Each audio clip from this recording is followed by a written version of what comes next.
Le titre du message, c'est « Ne serions-nous pas un peu comme les Sadducéens ?» C'est une question ouverte. Je vous invite à ouvrir vos Bibles dans Matthieu, chapitre 22, à partir du verset 29. Matthieu, ça va pour le son? Ouais. Dans l'évangile de Matthieu, au chapitre 22, à partir du verset 29, c'est Jésus qui parle. Mais Jésus répondant leur dit, « Vous êtes dans l'erreur, parce que vous n'entendez pas les Écritures, ni quelle est la puissance de Dieu. Dieu, c'est le verset 32, n'est pas le Dieu des morts, mais le Dieu des vivants. Amen. » Les Sadducéens étaient une branche du judaïsme et ils avaient pour particularité, on va faire simple, eh bien, de ne pas croire à la résurrection, de ne pas croire aux anges, de ne pas croire un peu, si vous voulez en résumant, aux choses surnaturelles qui étaient de cet acabit-là. Ils ne croyaient pas à la résurrection. Alors, ils s'approchent de Jésus, ils viennent voir Jésus, et bien sûr, ils ont une question un peu pernicieuse, un peu tendancieuse. Ils viennent vers lui et lui disent « Seigneur, le jour de la résurrection, alors eux ne croient pas à la résurrection, donc c'est un piège. Il y a une femme qui a eu plein de maris, je vous la fais courte, et puis chacun des maris est mort, et elle doit se remarier avec chacun. À la résurrection, le jour de la résurrection, eh bien de qui sera-t-elle en fait l'épouse réellement? Quel sera son mari réellement? Et là, Jésus a une réponse terrible. Il leur dit, vous êtes grandement dans l'erreur. Vous êtes grandement dans l'erreur. Parce que vous ne connaissez pas les Écritures. Vous ne connaissez pas ce qui est écrit. Vous ne savez pas interpréter, comprendre ce qui est écrit. Mais vous ne connaissez pas non plus la puissance de Dieu. Vous ne connaissez pas ces deux choses-là. Et le premier argument de Jésus, c'est parce que vous ne connaissez pas les Écritures. Ils ne connaissent pas la parole qui parle de leur Messie, qui parle de celui qui doit ressusciter. Ils ne connaissent pas la parole de Dieu qui déclare cela. Et là se joue un drame terrible. C'est dramatique ce qu'il est en train de se passer là.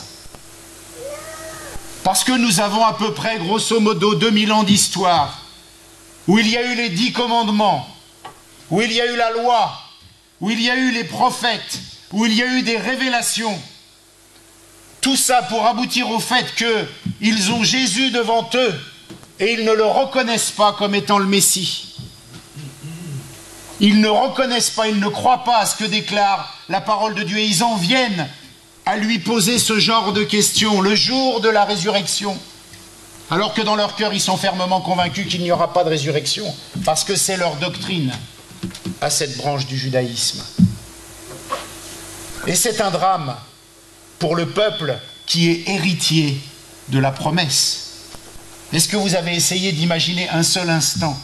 Ils sont censés avoir les Écritures, ils sont censés connaître les Écritures, ils sont censés posséder les choses de Dieu. Et ils ont Jésus-Christ en face d'eux, le Fils de Dieu qui est là. Ils ne le reconnaissent pas. Ils ne reconnaissent pas sa divinité. Ils ne veulent pas entendre parler de résurrection. Ils ne veulent pas entendre parler des anges et des choses comme cela. Alors qu'ils sont, eux, détenteurs, héritiers de la promesse de Dieu. Et loin de les juger ce matin, loin de les critiquer, mais la Bible nous dit qu'elle a été écrite pour notre instruction. Elle a été écrite pour nous, pour qu'on puisse en tirer des leçons, pour qu'on puisse en tirer des enseignements. Eh bien, cette Bible qui a été écrite pour notre instruction nous met devant des évidences. Nous pouvons, nous qui connaissons la parole de Dieu, nous qui connaissons Jésus-Christ, nous trouver devant Dieu, avoir une manifestation de Dieu, avoir quelque chose de Dieu et ne pas le voir. Alors attention, attention, parce que la parole de Dieu est en train de nous dire que nous pouvons nous aussi nous trouver devant quelque chose qui a rapport avec Dieu, devant quelque chose qui est du domaine de la volonté de Dieu, devant quelque chose qui est de la part de Dieu pour nous, et ne pas nous non plus le reconnaître, ne pas nous non plus l'admettre. Et pourtant nous sommes, au même titre que héritiers de la promesse, au travers de la parole de Dieu qui nous est laissée, au travers de ce que nous confessons, au travers de ce que nous manifestons. Attention, la parole de Dieu nous met en garde. Nous ne sommes pas plus qu'eux, nous ne sommes pas meilleurs qu'eux. Et nous pouvons agir exactement comme eux. Alors la parole de Dieu, eh bien, fait un bond de 2000 ans pour arriver ce matin dans ce lieu. Vous êtes grandement dans l'erreur, nous dit la parole de Dieu, car vous ne connaissez ni les Écritures, ni la puissance de Dieu. Bien sûr, ce n'est pas une menace, ce n'est pas quelque chose parce que j'ai un fond méchant, c'est ce que dit la parole de Dieu. Et cette parole fait un bond de 2000 ans pour nous interpeller ce matin, pour nous interpeller, pour nous parler. Est-ce que nous connaissons, dans le sens où la Bible l'entend, réellement les Écritures, réellement la parole de Dieu? Nous allons voir que non. Il va y avoir quelques exemples. Est-ce que nous connaissons, au sens où Dieu le veut, la puissance de Dieu telle que Dieu veut que nous la connaissions? Nous allons voir que non. Et cette interpellation ce matin, eh bien c'est pour ça que je vous dis que le message est un peu dur, parce qu'il nous met, non pas parce que je suis fâché après quelqu'un, mais parce que ce message nous met devant des réalités, devant des choix, devant des choses à dire oui ou non, à décider d'eux ou à ne pas décider d'eux. Ce matin, la parole de Dieu nous interpelle au travers de ce verset et nous dit: vous êtes vous aussi grandement dans l'erreur pour ne pas connaître les Écritures et pour ne pas connaître la puissance de Dieu. Parce que nous sommes, nous, comme héritiers des promesses, et nous sommes souvent dans le doute, souvent dans le manque de puissance, souvent dans les problèmes. Et la parole nous dit: c'est parce que vous aussi, bien vous ne connaissez pas les Écritures et vous ne connaissez pas la puissance de Dieu. Et le Seigneur dira à ses disciples: eh bien vous savez, je paraphrase un peu, ne jugez pas le peuple d'Israël, ne jugez pas les pharisiens, les sadducéens et tout ça, parce que je leur parle en parabole, afin qu'ils n'entendent pas, afin que leurs yeux ne voient point, afin que leurs oreilles n'entendent point. Je leur parle en parabole, afin qu'ils ne comprennent pas ces choses. Mais qu'est-ce que veut dire le Seigneur à ce moment-là? Il leur dit: ils sont tellement endurcis que je veux leur parler en parabole pour ne pas qu'ils soient encore plus coupables de connaître la vérité et de ne pas l'admettre. Alors je leur voile les choses, je leur masque les choses pour ne pas qu'ils soient encore plus fautifs. C'est ça ce que ça veut dire. Et ça nous amène sur un point, eh bien que Dieu quelquefois peut nous cacher des choses, parce que s'il nous les révélait, on serait capable de ne pas les comprendre, et ça nous mettrait encore plus en faute par rapport à sa volonté. Et c'est une preuve d'amour de la part de Dieu que de ne pas nous révéler totalement toutes les choses. Parce que nous pourrions, comme l'a fait le peuple, ne pas l'accepter. Mais le Seigneur nous dit à nous, en 2014, autre chose. Eux, je leur parle en parabole, afin qu'ils n'entendent point, afin qu'ils ne comprennent point. Mais vous, je ne vous parle pas en parabole. Vous, mes disciples, dit la parole de Dieu, je ne vous parle pas en parabole. Ces choses, je vous les dis ouvertement. Elles ne vous sont pas cachées. Alors vous devriez les comprendre.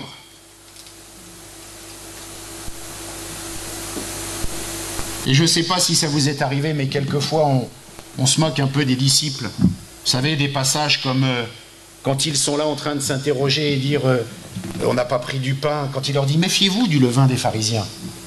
Et les disciples sont là, quoi? On n'a pas acheté le pain, on n'a pas pris de pain, qu'est-ce qui se passe? On dit mais ils ne comprennent rien, c'est pas du tout de cela dont Jésus veut parler. Quand il parle du levain des pharisiens, c'est autre chose. Ce n'est pas que d'avoir acheté la baguette ou pas pour aller manger, non. Il est en train de les mettre en garde contre quelque chose et on pourrait avoir tendance à se moquer d'eux, à dire mais ils n'ont rien compris.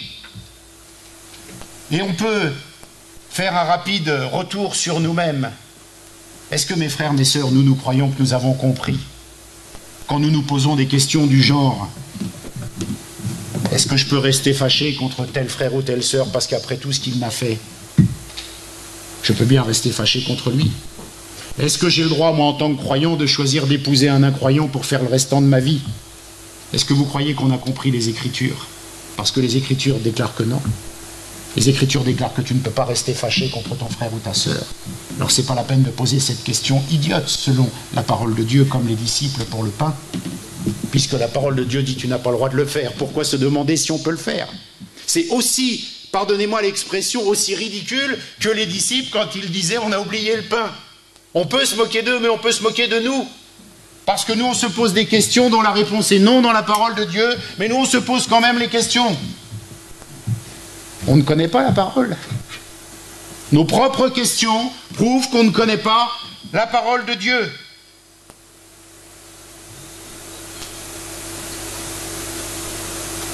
Quand je suis en échec devant un problème majeur, un problème important, un problème qui me trouble, mes réactions à moi, Éric, vos réactions à vous, montrent qu'on ne connaît pas la parole de Dieu. Parce que la parole de Dieu dit ne vous inquiétez de rien, mais en toute chose faites connaître vos besoins à Dieu. Il prend soin des fleurs dans les champs, il prend soin des oiseaux, à plus forte raison de ses enfants, de ceux qu'il aime. Il vous donnera le Saint-Esprit, dit la parole de Dieu. Eh bien, nos réactions prouvent que nous n'avons pas compris les Écritures, parce que généralement, peut-être pas vous, mais moi en tous les cas, on s'inquiète, on se trouble, on est malheureux, on est dans le doute, on est dans l'action, on essaie de bouger, on essaie de faire, alors qu'on devrait simplement connaître les Écritures qui dit que Dieu nous aime, qui dit que Jésus-Christ est mort à la croix pour chacun de nous et que nous n'avons pas à nous en faire. Si nous acceptons cela par la foi, eh bien nous sommes lavés de nos péchés, purifiés de nos péchés, que nous rentrons dans la vie éternelle et qu'il s'occupe de nous pour cette vie sur la terre. Et là, par nos inquiétudes, nos agitations, eh bien, on voit que nous ne connaissons pas, nous non plus, les Écritures. Et la Bible, le Seigneur Jésus dit, et cette parole fait un bond de 2000 ans pour venir là, aujourd'hui dit, vous êtes grandement dans l'erreur.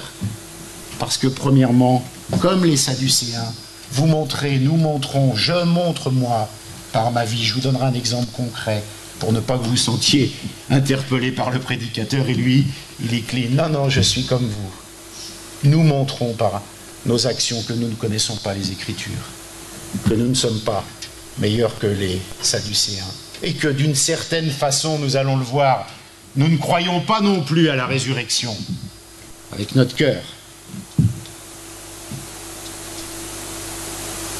Alors ce matin, la question que l'on peut se poser, eh bien, c'est eux ne croyaient pas à la résurrection.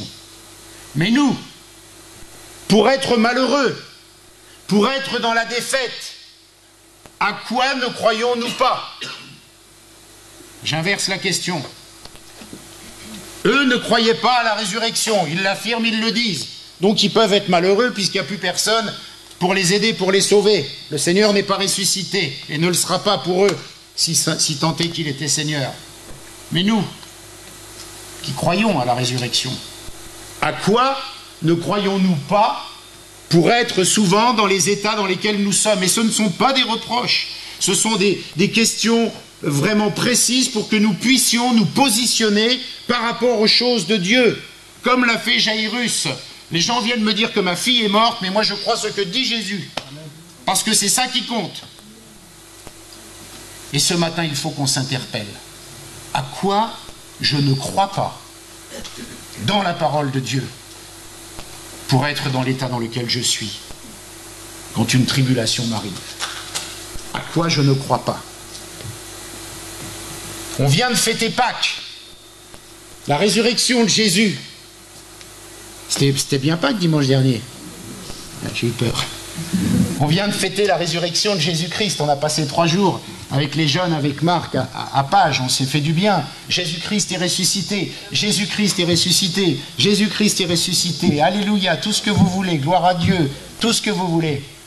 Mais il est temps d'être en accord avec nos paroles.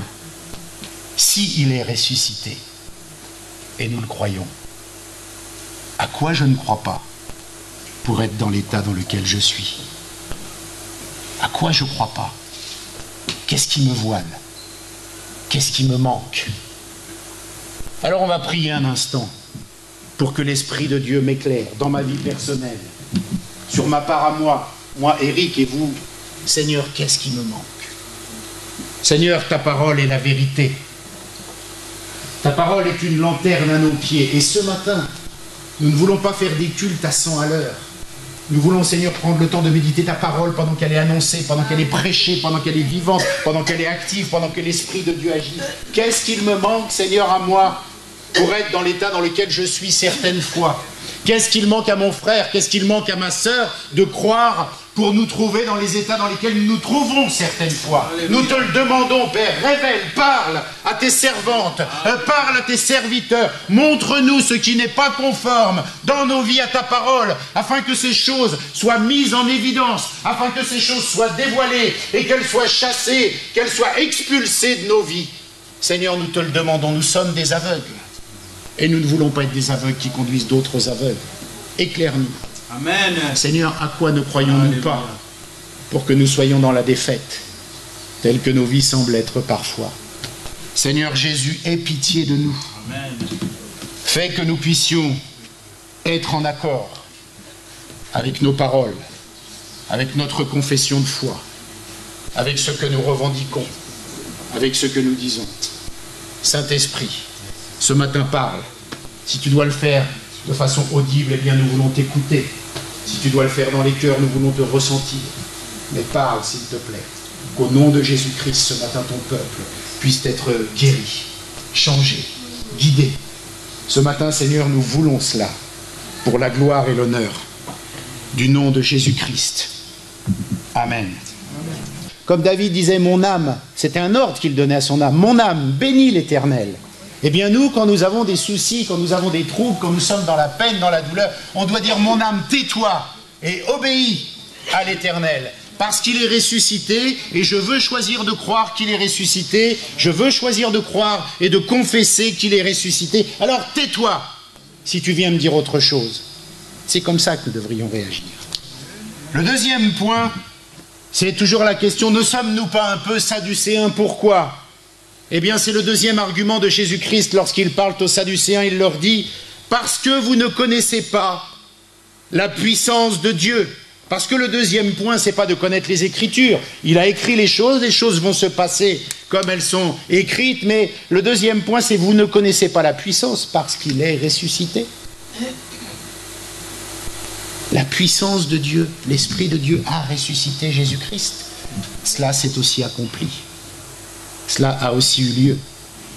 Alors quand je suis en échec devant un problème si grand, soit-il, je montre que je ne connais pas la puissance de Dieu.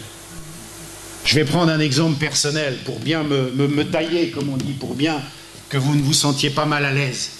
Ce week-end à Pâques, j'ai rencontré une jeune fille que je connais depuis 2-3 ans, qui faisait partie du groupe de jeunes et qui avait un cancer des ovaires. Elle est fiancée avec un jeune, etc. Et là, je vais la voir, je lui dis « Comment tu vas, Tatiana ?» etc. Elle me dit « Tu sais, Eric, les médecins, ils arrêtent tout. » Elle a 20 ans. Hein. Ils arrêtent tout. J'en ai plus que pour 1 an et demi. Alors, je ne savais pas quoi dire. Je ne savais pas quoi faire. Je l'ai pris dans mes bras, on a prié. Mais pendant que je priais, je lui ai dit « Mais... » J'étais repris dans mon cœur parce que je la tenais dans mes bras, mais j'avais de la peine. Je ne croyais pas dans la puissance de Dieu pour la guérir, instantanément ou pas instantanément. J'ai été repris. Qu'est-ce que tu fais? Qu'est-ce que c'est que cette prière que tu fais? Il est ressuscité ou il n'est pas ressuscité? Je n'allais pas lui dire qu'elle était guérie, je n'ai pas eu cette révélation-là de la part de Dieu, mais je me dois, moi, au moins croyant, chrétien, eh bien, avoir cette conviction que tant qu'il ne m'a pas dit le contraire, eh bien, sa parole va se passer comme c'est écrit. Et je ne peux pas, moi, être écroulé, harassé, complètement anéanti, même si c'est horrible, je me dois, conformément à la parole de Dieu, de croire ce qu'elle déclare. Et j'ai été repris. J'ai été repris. Parce que j'étais écroulé, je priais pour elle, mais presque pour dire comme pour prier, vous voyez. Une bonne prière basique, bien pentecôtiste de chez nous, mais qui n'avait pas de... J'étais repris dans mon cœur, parce que moi-même, j'étais pas sûr qu'elle allait guérir. Moi-même, j'étais harassé devant ce... Et je me suis repris, et depuis j'ai prié pour elle, et je lui ai envoyé des textos, et elle s'encourage, etc. Je ne sais pas ce qu'il en sera. Mardi, on a prié pour elle. J'ai demandé à l'église de prier pour elle. Mais vous voyez, il faut qu'on communique quelque chose, qu'on ait cette foi. Parce que la parole de Dieu nous dit qu'il est ressuscité. Il est ressuscité. Qu'on le veuille ou non, qu'on le croie ou pas, c'est la vérité. C'est la vérité.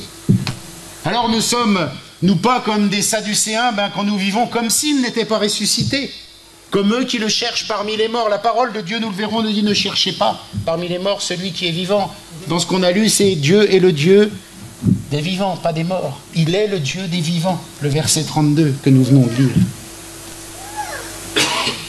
Alors ne sommes-nous pas aussi un peu, pas comme les Sadducéens, mais comme les pharisiens? Les pharisiens qui sont en quelque sorte le symbole de l'hypocrisie, le symbole du formalisme religieux, ils considèrent toujours les autres comme inférieurs moralement à eux. Ne sommes-nous pas un peu comme ça quelque part? Parce qu'ils s'approchent aussi, dans ce qu'on a lu un peu plus avant, ils s'approchent de Jésus-Christ et ils lui disent « Tiens, nous, on va te piéger aussi à notre tour. Voilà une pièce, là, il y a l'effigie de César. Alors à qui on doit rendre gloire? À qui on doit rendre les choses ?» Et Jésus leur dit cette parole merveilleuse qui restera célèbre, « Rendez à César ce qui appartient à César. » Mais ça a une autre portée.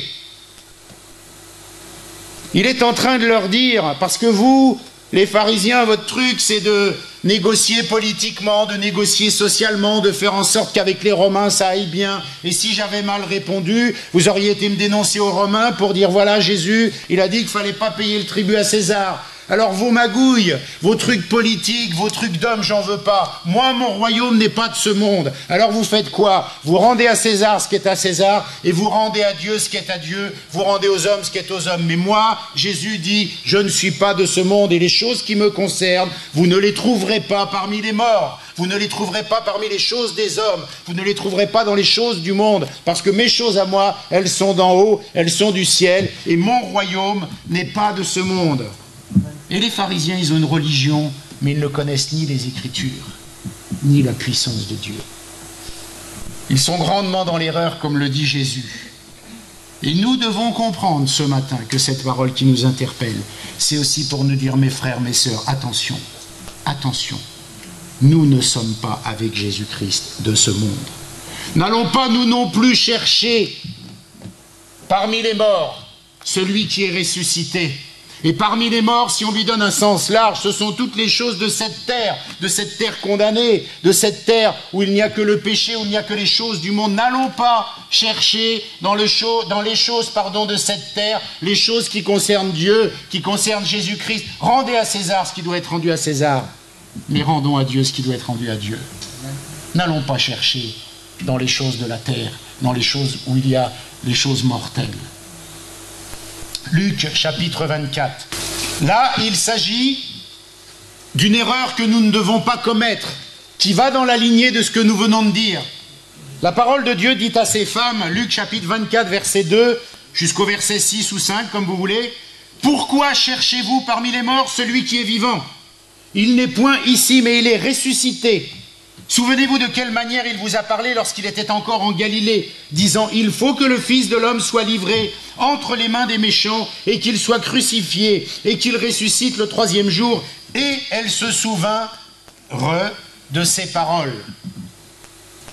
Elles aussi, au départ, ces femmes-là pourtant pieuses qui avaient connu Jésus-Christ, qui avaient cheminé avec Jésus-Christ, comme l'a dit Marc tout à l'heure dans son texte de la Sainte Seine, elles avaient aussi entendu qu'il devait mourir, qu'il devait être ressuscité. Mais je ne sais pas comment c'est passé dans leur tête ou dans leurs oreilles, mais en tous les cas, elles vont le chercher chez les morts. Elles vont dans un tombeau récupérer son corps et elles sont complètement surprises de trouver le tombeau vide parce que Jésus est ressuscité. Ne commettons pas l'erreur non plus de ces femmes qui consiste à chercher Dieu parmi les choses des morts, parmi les choses des mortels, parmi les choses de ce monde, parmi les choses de cette terre. Il dit en fait à ces femmes, mesdames, vous n'êtes pas au bon endroit pour chercher. C'est pas là que vous trouverez. Pas dans un cimetière, pas sur une croix, pas dans la prière aux morts. Pourquoi cherchez-vous parmi les morts celui qui est vivant? Et ça nous interpelle. Parce que nous pouvons avoir tendance, nous aussi, qui connaissons la parole de Dieu, qui connaissons l'œuvre de Jésus-Christ et sa résurrection, nous pouvons avoir tendance à nous aussi aller chercher parmi les morts les choses qui concernent Dieu. Nous pouvons nous aussi aller dans des cimetières spirituels chercher les choses qui concernent Dieu. Nous pouvons aussi faire ces erreurs-là. Et nous ne sommes pas là ce matin pour être jugés. Je ne suis pas là, même si je parle fort, pour vous juger. Nous sommes là pour nous exhorter ensemble à sortir de ces tombeaux, à sortir de ces endroits pour que l'esprit de miracle, miracle, l'esprit de résurrection, eh bien, nous touche, nous redonne une flamme pour avancer dans l'évangile. Alors, ne commettons pas l'erreur de cette femme, de chercher les choses de Dieu, de chercher les choses spirituelles dans un cimetière, dans un tombeau qui est vide. Vous n'êtes pas au bon endroit pour chercher, dit la parole de Dieu. C'est pas dans un cimetière. Vous n'êtes pas au bon endroit non plus parce que la suite de votre recherche n'est pas au bon endroit. Il veut dire par là, en fait, quelles sont tes priorités, mon frère, ma sœur, dans ta vie spirituelle? Quelles sont tes priorités? Quelles sont mes priorités? Où vais-je chercher les choses de Dieu aujourd'hui? Dans quoi vais-je m'investir pour aller chercher ce qui concerne les choses de Dieu? Où est-ce que je passe la majeure partie, hormis le travail bien sûr, mais dans mon cœur, dans le jardin secret de mon cœur, où est-ce que je passe la majeure partie de ma vie, de mes inquiétudes, de mes recherches? La Bible dit que c'est pas dans ce tombeau parce que tu n'es pas au bon endroit. Le tombeau est vide, le tombeau était vide. Et comme tu es en train de faire là, ça ne marchera pas. Si on continue, mes amis, pour une certaine partie de la population chrétienne, si l'on continue à chercher Jésus-Christ dans un tombeau qui est vide, si l'on continue à ne pas réaliser autrement qu'avec l'intellect, mais avec le cœur, qu'il est ressuscité, ça ne marchera pas. Ça ne marchera pas, parce qu'il est ressuscité et qu'il n'est plus dans cet endroit-là. Et on doit en prendre conscience ce matin. Et si on a encore un peu de mal, eh bien, c'est de se poser cette question, à quoi je ne crois pas pour être dans l'état que je suis? À quoi je ne crois pas? Et ces quelques remarques sont aussi bien valables pour des croyants après leur conversion, parce que on peut, après sa conversion, ne pas rentrer dans la vie que Dieu veut, parce qu'accepter Jésus-Christ, avoir la joie, le baptême, etc., et après continuer de chercher dans les choses des morts, eh bien les choses qui concernent Jésus-Christ. Et notre vie chrétienne piétine, notre vie chrétienne n'avance pas, notre vie chrétienne ne progresse pas. Mais c'est aussi valable pour quelqu'un qui chercherait Dieu, à rencontrer Dieu, à découvrir Dieu. Ce n'est pas dans un cimetière que tu vas découvrir Dieu, ce n'est pas dans un tombeau vide. Ce n'est pas dans les choses vides de ce monde que tu découvriras la vérité de Dieu. Parce qu'il n'y est pas. La Bible dit. Ces femmes ont suivi Jésus. Elles ont vu sa puissance. C'est comme un début de vie chrétienne. Vous savez, on s'enflamme. Ah, c'est génial, c'est formidable au début de la vie chrétienne. Tout semble bien marcher. C'est super. On prie, hop, la réponse directe. Ça paraît merveilleux. On marche avec Jésus comme ces femmes-là, des miracles, des prodiges, des paralytiques, des ressuscités, tout ce que vous voulez. Ils en ont plein les yeux, plein les souvenirs. C'est formidable. Et puis d'un seul coup, eh bien, cet homme, il est sur la croix. Les gens se moquent de lui. Bah tiens, si t'es le Fils de Dieu, sauve-toi toi-même, descends de la croix, fais quelque chose. Et rien, il n'en fera rien. Il va mourir sur cette croix. Et c'est comme si un espoir était anéanti pour ces femmes-là, quand elles sont là au pied de la croix. Mais c'est pareil pour nous. On démarre bien avec le Seigneur, puis d'un seul coup, plus rien. C'est un choc. Pour ces personnes qui sont là au pied de la croix, c'est un choc. Avoir une telle puissance, montrer de telles choses et mourir. C'est un espoir perdu. Et toi, en tant que croyant, tu peux faire cela, ne plus voir Dieu agir, croire qu'il est mort, qu'il n'agit plus, qu'il ne pense plus à toi, qu'il ne fait plus rien, qu'il n'est pas descendu de la croix, qu'il n'est pas ressuscité, parce que tu ne vois plus rien de palpable dans ta vie de croyant. Et c'est la même chose, c'est comme s'il était resté sur la croix, et c'est un espoir déçu, un espoir profond, un choc, alors que tu croyais tellement qu'il allait changer ta vie, bénir ta vie, transformer ta vie, il ne se passe rien, rien et rien. C'est terrible.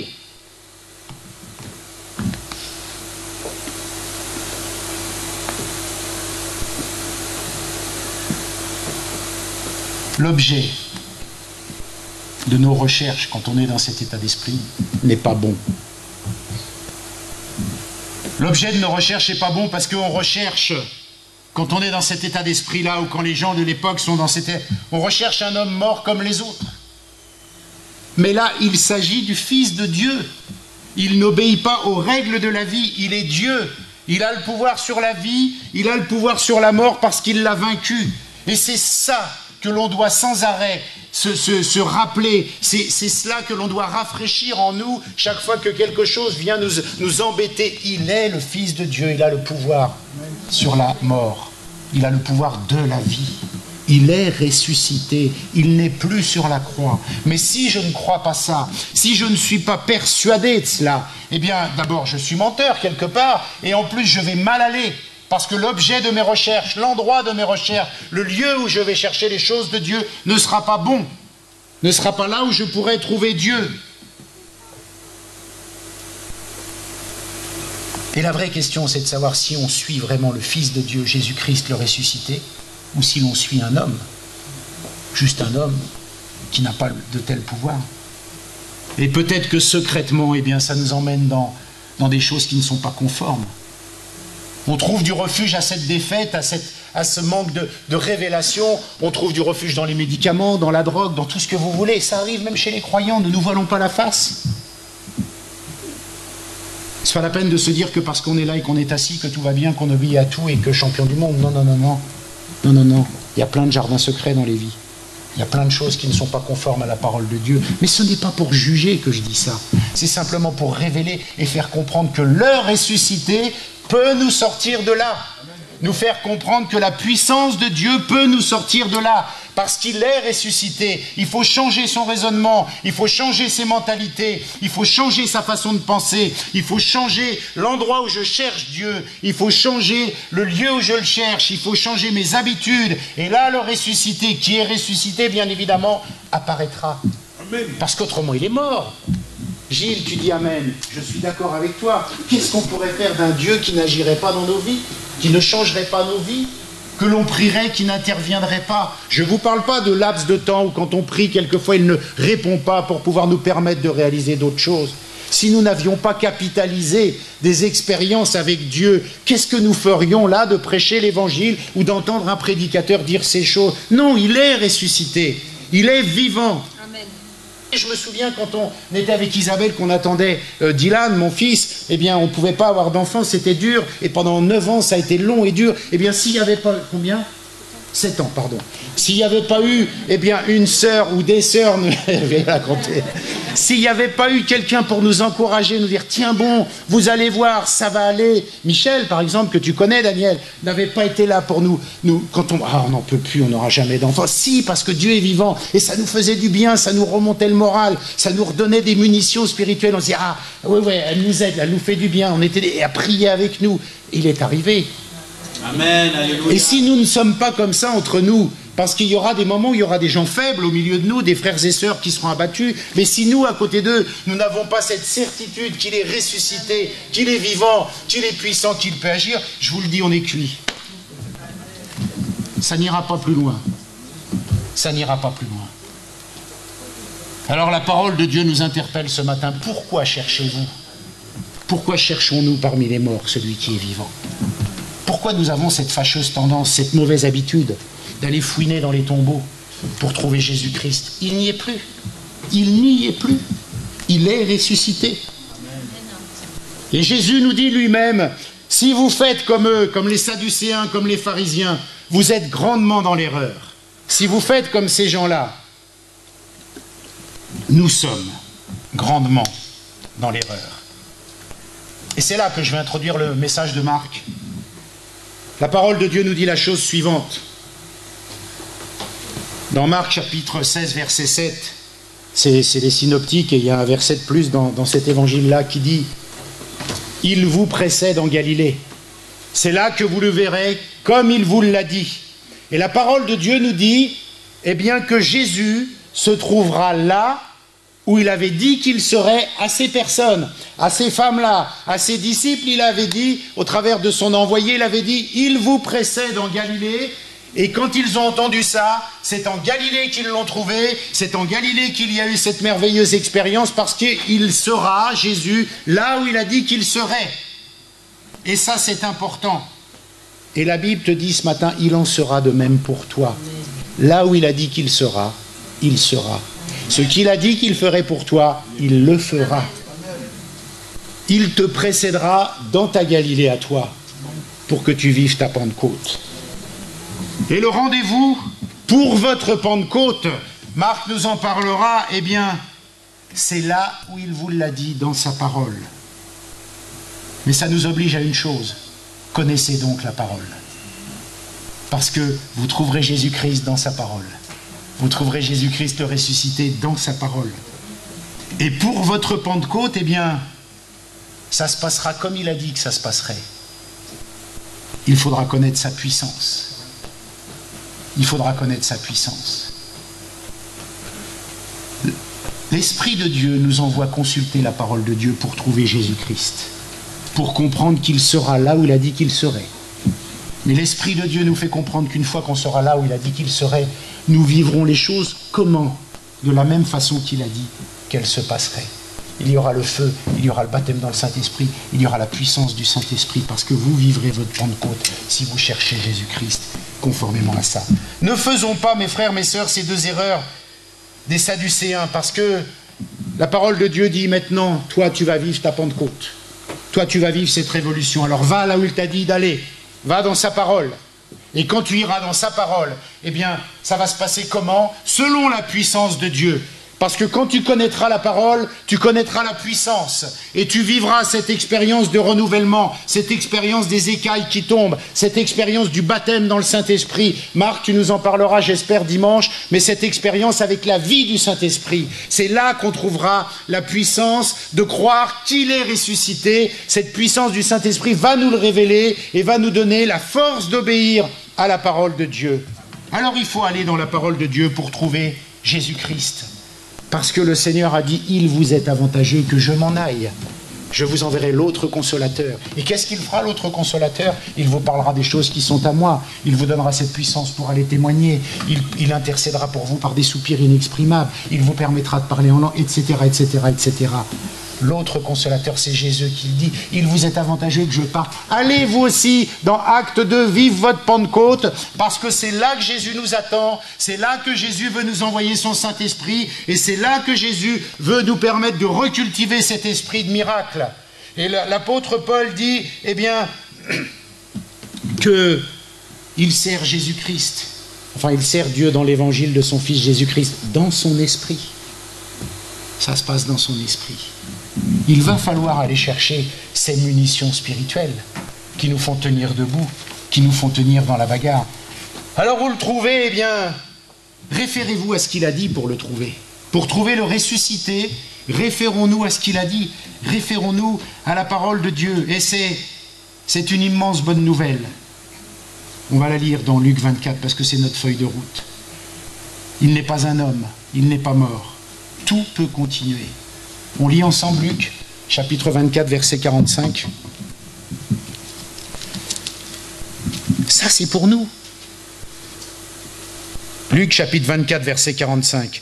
Alors il leur ouvrit l'esprit afin qu'ils comprissent les Écritures, et il leur dit, « Ainsi il est écrit que le Christ souffrirait, et qu'il ressusciterait des morts le troisième jour, et que la repentance et le pardon des péchés seraient prêchés en son nom à toutes les nations, à commencer par Jérusalem.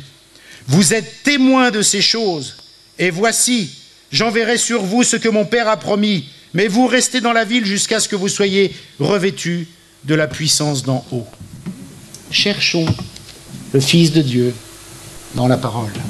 Cherchons la puissance dans la parole. C'est là, il vous précède en Galilée. Comme il vous l'a déclaré, il sera, et il fera comme il l'a dit. Alors nous, comment on va trouver le ressuscité? Marc nous l'expliquera dimanche, mais il y a aussi autre chose. Comment on va trouver le ressuscité? La Bible nous dit que ce ressuscité-là, celui qui veut se manifester, celui qui veut montrer qu'il est le Fils de Dieu, eh bien vous le trouverez, nous croyants, vous le trouverez au milieu des pécheurs, au milieu des hommes malades, au milieu des infirmes, au milieu des boiteux. Autrement dit, si nous croyants, nous allons dans ces lieux-là, nous allons parler à ces gens-là, eh bien il sera avec nous pour prouver qu'il est le ressuscité. Alors on a une deuxième feuille de route, se remplir de l'esprit, on le verra dimanche, mais on a aussi un travail à faire. Vous voulez trouver Jésus-Christ le ressuscité, nous voulons le voir à l'œuvre, eh bien, conformément à sa parole, nous le trouverons au milieu des malades. Ça veut dire quoi? Ça veut dire que si vous allez dire aux malades que Jésus-Christ peut les guérir, eh bien, il confirmera sa parole. Et vous, vous aurez trouvé un terrain d'action pour Christ. Vous aurez trouvé un champ d'action dans votre vie chrétienne. Vous le trouverez au milieu des hommes, montrant qu'il n'est pas un homme, et annonçant la bonne nouvelle de son amour. C'est ce que dit Jean 3,16. Eh bien, si nous voulons vivre autre chose que d'entendre des messages, ou que de prier pour des sujets de prière qui quelquefois tardent, eh bien, passons à l'action, nous dit la parole de Dieu. Parce que Jésus-Christ, il est là, il se trouve dans ces endroits-là. Tu vas dire à quelqu'un quelque chose de la part de Jésus-Christ, il va confirmer ces choses. Ne soyons plus des Sadducéens. Et je voudrais vous dire que si notre vie chrétienne ressemble à un tombeau, si on a l'impression que Dieu est mort, eh bien je te dis mon frère, ma sœur, travaille avec lui. Travaille avec Jésus. Là où il a dit qu'il agirait puissamment, deviens un disciple. Deviens un disciple. Si tu cherches comment vivre des expériences merveilleuses, comment être ressourcé dans cet esprit de miracle, travaille avec Jésus-Christ. Collabore. Collabore avec le Saint-Esprit. Et collabore avec la parole de Dieu. Va au milieu des pécheurs. Va au milieu des malades. Mais pour ce faire, il faut que tu sois convaincu qu'il est ressuscité. C'est pas que tu sois comme moi en train de prier pour Tatiana et puis croire autre chose dans ton cœur. Il faut que tu sois fermement convaincu. Et là, l'esprit de miracle agira. Parce que la promesse, elle est pour hier, pour aujourd'hui et pour éternellement. Alors ne soyons plus des gens qui ne croient pas à la résurrection et qui recherchent parmi les morts et les choses des morts celui qui est vivant. On peut s'offusquer d'un message comme ça. Se dire, mais nous on sait bien, nous chrétiens, que Jésus-Christ est ressuscité. Mais souvenons-nous, un dimanche, j'ai parlé de l'information et de la révélation. Quelle part de révélation tu as dans ton information? Autrement dit, tu sais, au niveau de l'information, que Jésus-Christ est ressuscité. Ouais, c'est écrit et tu le sais, tu l'as admis intellectuellement. Mais quelle part de révélation tu as de cela? Quelle part de révélation il y a dans ton cœur par rapport à cela? Ça, c'est important. Alors on ne peut pas s'offusquer de dire, bien sûr, nous les croyants, on sait que Jésus-Christ est ressuscité. Oui, tu le sais, intellectuellement. Mais est-ce que tu le sais par une révélation puissante du Saint-Esprit qui te pousse à aller de l'avant, qui te pousse à travailler pour lui, qui te pousse, quand tu es malheureux, malheureuse, à te dire, mais à quoi je ne crois pas pour être dans l'état que je suis? Ça, c'est une révélation puissante, et ce n'est pas d'information. Alors, la suite pour dimanche, eh bien, c'est Luc 24, chapitre 45. Vous le trouverez dans la vie intérieure, dans la relation avec le Saint-Esprit. La Bible dit, la parole est tout près de toi, elle est dans ta bouche, dans ton cœur. Elle est tout près de toi. Veille sur ton cœur plus que sur toute autre chose, nous dit la parole de Dieu. Amen. Paul dit, Dieu que je sers en mon esprit, dans l'évangile de son Fils. Mes amis, si nous voulons sortir de nos torpeurs spirituelles, si nous voulons commencer à vivre autre chose, si nous voulons commencer à cultiver l'esprit de miracle, il est ressuscité. Et le « il est ressuscité » ne doit pas être une chose qu'on a apprise à l'école du dimanche ou que le pasteur répète tous les dimanches. Ça doit être une chose que le Saint-Esprit nous a révélée. Ça doit être une chose pour laquelle le Saint-Esprit nous équipe pour aller travailler. Parce que vous croyez que notre assemblée va grandir si on reste là, assis sur nos chaises, et que nous n'allons pas témoigner aux gens qu'il est ressuscité. Mais pour aller témoigner aux gens qu'il est ressuscité, faut-il encore que nous en soyons convaincus et que nous soyons équipés pour le faire. Parce qu'autrement, ce sera, je dirais, comme un pétard mouillé, ça n'ira pas bien loin. Il ne se passera pas grand-chose. Mais mes amis, ce message a pour but de nous fortifier, de nous donner cette envie, ce zèle, cette audace que nous avions, que nous avons peut-être perdu, que nous n'avons peut-être jamais eu, mais peu importe. C'est en tous les cas celle qu'il faut avoir, cette audace. Il faut aller vers cela. Et je conclus. Il nous précède en Galilée pour notre Pentecôte à nous. Il sera là, conforme au rendez-vous. Il fera comme il l'a dit. Il fera comment il l'a dit. Et le verset que je laisserai sur votre cœur, c'est celui de Romains chapitre 8, verset 11 que j'ai noté là. Et si l'esprit de celui qui a ressuscité Jésus habite en vous, celui qui a ressuscité Christ rendra aussi la vie à votre corps mortel par son esprit qui habite en vous. Ce matin, si ce message peut simplement nous laisser sur le cœur une conviction, celle qu'il est ressuscité, et une autre conviction, si je ne crois pas tellement fort qu'il est ressuscité, eh bien qu'une conviction puisse naître en moi en me disant « il faut que je change ». Il faut que je change, mais il faut que nous changions pour pouvoir nous aider aussi. Ce n'est pas le flambeau d'une seule personne, c'est le flambeau d'une assemblée, c'est le flambeau de chacun qui peut le prendre et s'aider et avancer dans ce sens-là. Parce que nous n'allons pas prendre Jésus-Christ pour le remettre dans le tombeau. Il est ressuscité, il n'est plus dans le tombeau. Ne cherchons pas parmi les morts. Celui qui est ressuscité nous dit la parole de Dieu. Alors ce matin, on va prier. On va demander au Seigneur de nous venir en aide, de veiller sur sa parole pour qu'elle s'accomplisse dans mon cœur, dans nos cœurs. Et que nous puissions ce matin, eh bien peut-être si nous sommes rentrés tristes, ressortir avec le même problème que nous avions, mais dans la joie. Parce qu'il est ressuscité et qu'il y a une solution. Autrement, on se sauve en courant parce qu'on n'a rien à faire ici. Seigneur, tu es ressuscité.